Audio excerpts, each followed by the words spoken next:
And welcome back to part 10 of The Evil Within. This time we're going to try and solve the little puzzle here in the Keeper's Catacomb.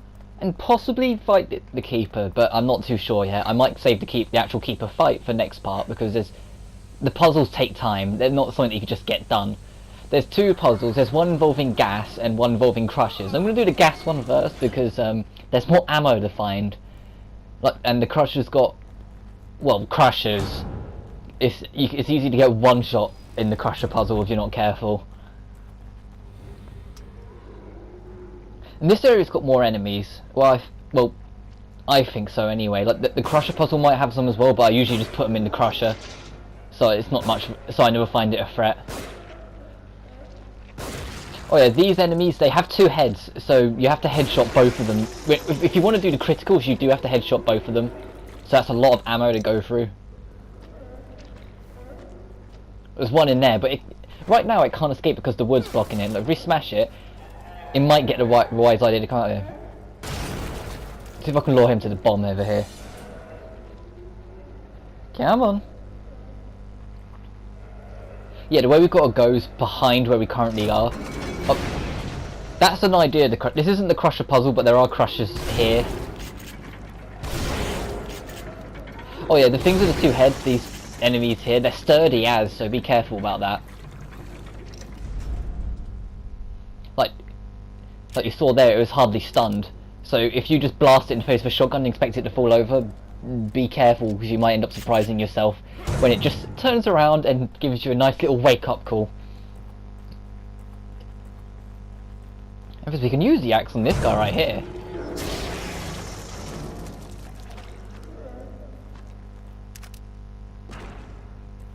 I don't think it dropped anything. I think both these puzzles will try and drop a fair chunk of ammo just because of the Keeper boss fight. Like, because the Keeper, the thing will not stay dead. Well, we'll come more to it when we actually get to it, but the boss itself won't stay dead. The idea of it is that when you take it out, you take your opportunity to move, because you're not going to have long before it gets back up. But hopefully I'll be able to do it in only 2 cycles of its health bar. Because you have to take it down once, like, as a demonstration, and then there's a point where it locks you in a room, so you have to take it out again to escape. The rest of the times you have to you take it out is purely on you, whether you decide to or not. And there's actually a trophy if you can restrict yourself to just those 2, which I've already got the trophy, but it's worth a little bit of challenge, makes it a bit more entertaining for you guys. I'm getting a little better at the bomb defusing. As well, I've yet to blow myself up on one of them. I know it's coming because of the delay. I'm not good at timing it. Anytime you see a safe like that on the ground, that's a Keeper spawning point. So keep that in mind. I think the game's going to demonstrate that to us right now. Yeah, the Keeper's just come alive from that bit there. There he is.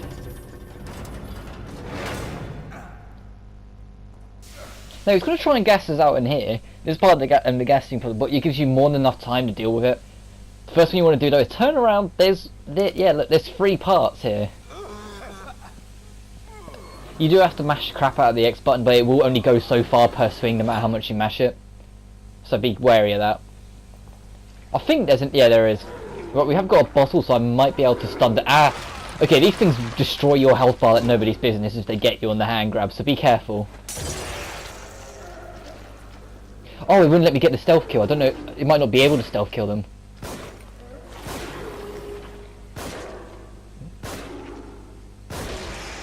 Their main head, that's not the problem. It's the side head that comes with it. That does so much damage. Yeah, and this one, no matter how much you mash it, it takes 3 cycles to get. Because they want you to deal with the enemy. No, let's see if the enemy actually dropped anything. Apart from its corpse. Nothing? Alright.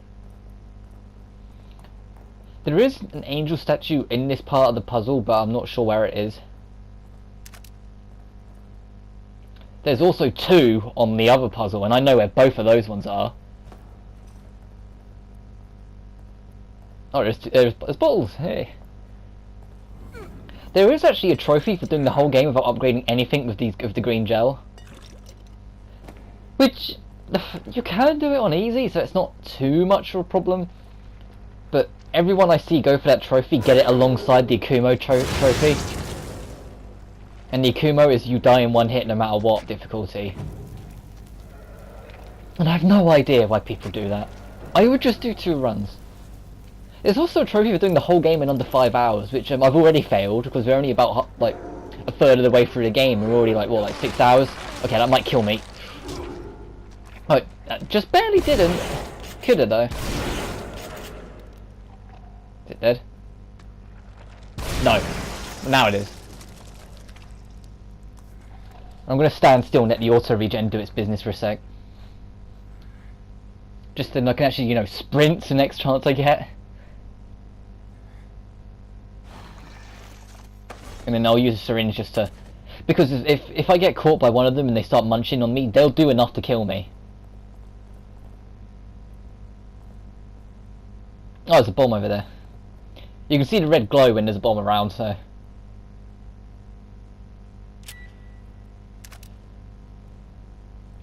On Akumo mode, the blue bit that you have to stop the thing is like razor thin. Like I've tried it once before and it wasn't fun. I've never beaten Akumo mode, nor do I plan to, because it was infuriating for me, and I can probably imagine how infuriating it's going to get with later chapters. Especially because I already hate chapter 9 for how easily you can die in it. And I don't want to find out how hard it could be on Akumo mode. I've also never beaten this game on Nightmare mode, which is simply just hard mode. When I first went through this game, I tried to do it on normal, but when I got to chapter 9, I turned the difficulty down to easy. And on my second run, I did it on normal, and now my third run's the one I'm recording for you guys. But chapter 9, I do talk about it a lot, and it's because I do dread it, because it is by far the worst part of the game. Because of how easily it can go sour, and how little of it's your own fault if it goes wrong. And, to be honest, when I do that section, I'll probably be dead silent for a lot of it, which for some people they won't. Some of you guys won't care. It's just footage. But I will be shut up and concentrating for a lot of that, because there's an instant kill enemy that can teleport at random, in following you for most of chapter 9. And it's teleporting market. There's no safety line. There's no safe boundary on the teleport, so it can appear point blank and then just do its instant kill on you. Which, the Laura, what we faced last chapter, at least had that, at least had a restriction. No, it wasn't last chapter, it was chapter 5, I think. She at least had a restriction. When she appeared, she would have a delayed appeared if she was close, but it would be instant if she was far away. So no matter what, you wouldn't get, like, caught out. Oh, it's a fucking enemy in chapter 9. No, it doesn't believe that. It's instant whenever, wherever. I think that's the end of the... Yeah, we're at the end of the first puzzle. Hey! That wasn't too bad. You got gassed out twice.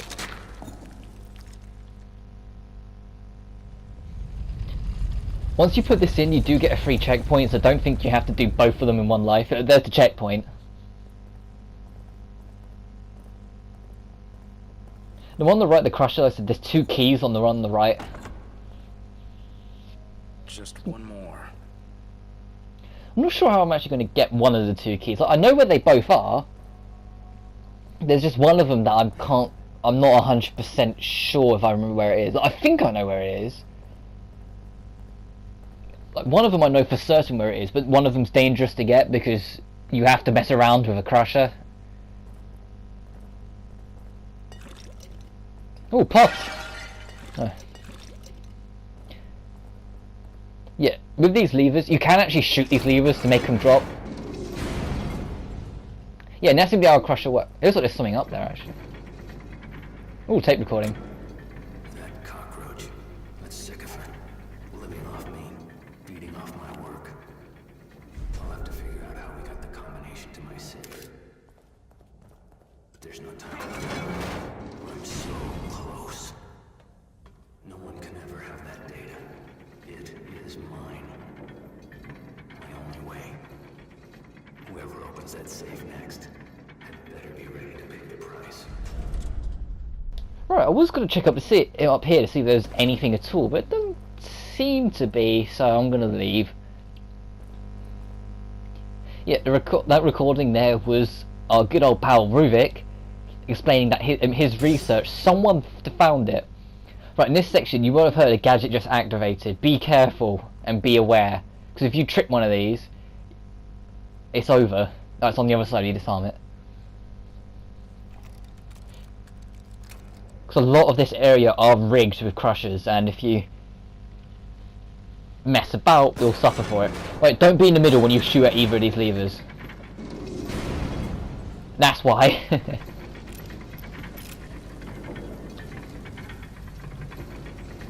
Right, yeah, they're going to try and drop enemies down here, but because of the thing's constantly moving, for some reason it won't let you put a match in them.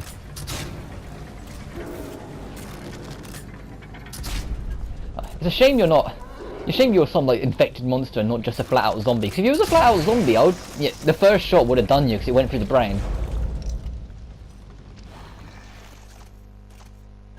Let's make a few more bots. Look, we've got loads of spare parts to play with. It's not like earlier in the game where we was scrounging on like 0 for a lot of it. Even though we still are missing a flashbolt that I know I've missed it somewhere along the lines. I don't think there'll be another point to get it. Yeah, if you stand under that, this thing drops because if you shoot it drops by itself. But if you don't, it will drop when you're under it. So yeah, the game will try and catch you out of it. But what I'm going to try and do, once this thing goes, it will sort of awaken a lot of the enemies, and you can use it to your advantage and try and lure them underneath. Well, I don't think that guy's going to be moving, but there'll be more. Oh yeah. Yeah, I'll show. This is the way you're supposed to go to avoid the crusher, and you get a bit more green gel for it.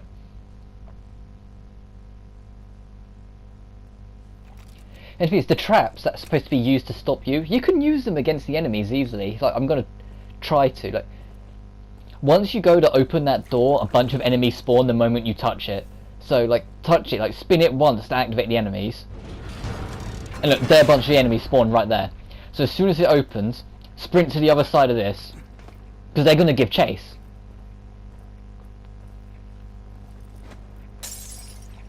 And then just put a bullet in the thing. There's something quite satisfying about it. You know what's more satisfying? Some of them get stuck on the spikes. Yeah, look. That's satisfying. For how much trouble the enemies usually give you. Just to see that, and the sound, just the sound design in Evil Within is amazing. And like the graphics, even though they're not brilliant, they do the job. Look, some of these things.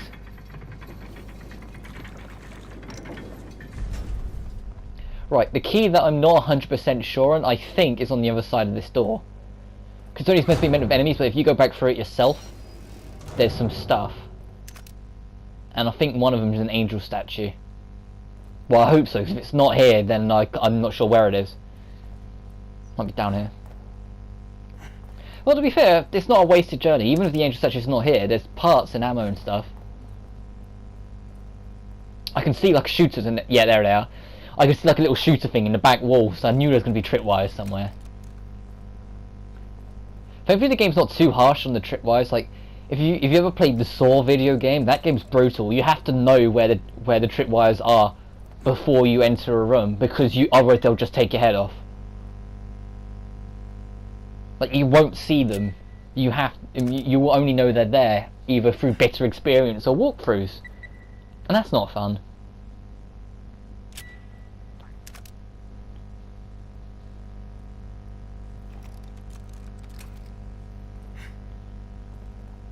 Yes, it's here. And there's a bunch of gel as well for your troubles. Yeah, there it is. It might be too low for me to be able to smash. I'm gonna have to shoot it. There we go. And the other key, I know where it is at the back of my hand. We're leaving this little bit of the catacomb with 2 keys. But now we've got to sprint all the way back.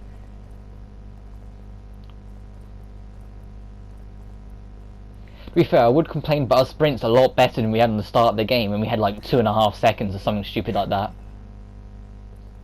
Because that's the thing, like, even though it says, like, you've got 6 seconds, you've really only got about 5.5, or if it's 8, you only have about 7.5, because the last bit of it is where you start stumbling, so you don't want to sprint through the stumble. This takes way too many button presses to get open. There we go.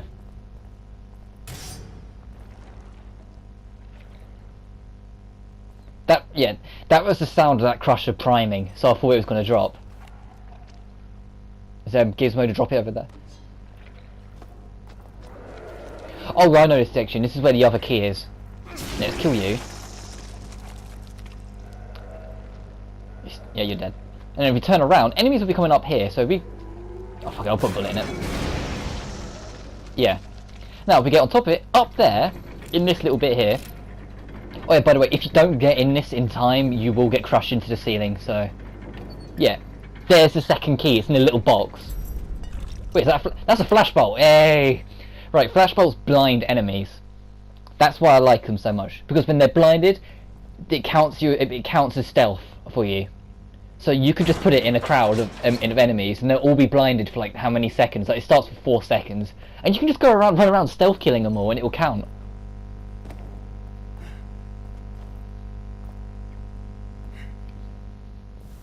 Right, let's get this open. Yeah. Right, now we've got all the puzzle pieces. Once we put the bits in this, the big stone thing that we've been putting him into will lift up, and it will allow us to venture onwards to the Keeper boss fight.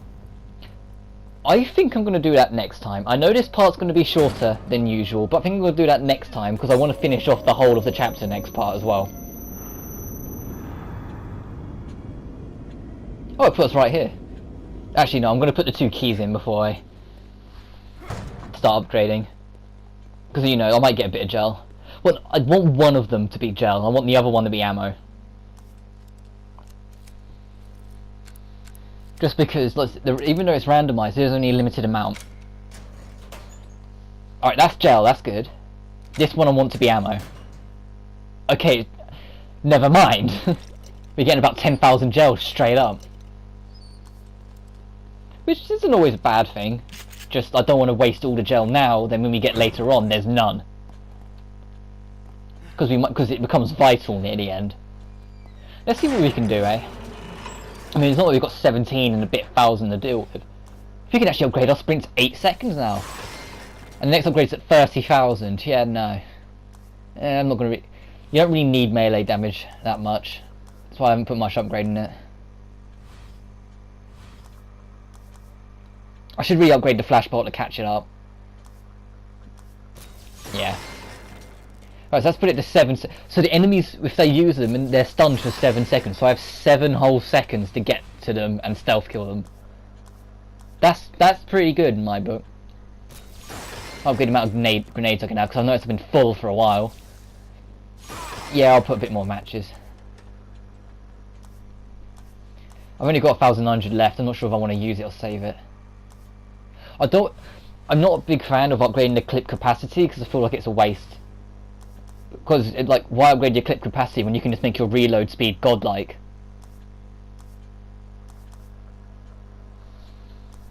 But I usually only save clip capacity when it's literally nothing else. Yeah, I think I'm going to leave it.